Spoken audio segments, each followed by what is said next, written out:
When was the last time you checked your drive's health or temperature? Most people never do, and that's exactly why drives fail without warning.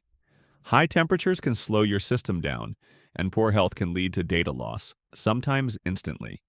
In the next 2 minutes, you will learn how to check both, and more importantly, how to actually understand what those numbers mean. The easiest way to do this is using a tool called CrystalDiskInfo. To get it, just open the Microsoft Store, search for CrystalDiskInfo, and install it. Takes like 30 to 40 seconds, not more. Once you open CrystalDiskInfo, you'll see a bunch of numbers and labels. It can look confusing at first, but we are focused on the two main entries at the top, health status and temperature. Let's start with health status. In here, you will see percentage-based results. That percentage is based on something called smart data, which basically tracks internal wear and errors. If the health status is between 80 to 100% and CrystalDiskInfo says good, that means the drive is all right, and you don't need to worry about it, at least for now.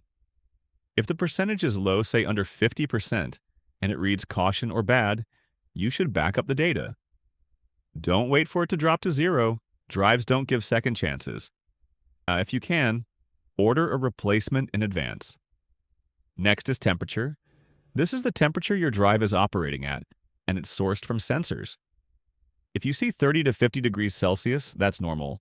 At 50 to 60 degrees Celsius, it's getting warm and needs to be cooled down, and when the temperature is above 60 degrees Celsius, you should take immediate measures. If your drive is constantly running hot, that's where problems start. The drive's lifespan is affected, and you are more likely to face errors and hardware malfunctions. Modern SSDs can actually slow themselves down to cool off. This is called thermal throttling, and it usually kicks in when the temperature reaches 70 degrees Celsius. To prevent your drive from overheating, first make sure your computer has proper airflow.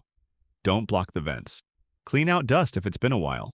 Besides, avoid heavy tasks on battery and use a cooling pad if you have a laptop. If temperatures are still high, get a heatsink for your drive. As you can see, it takes less than 2 minutes to check the drive's health and temperature, and this can save you from a lot of problems down the line.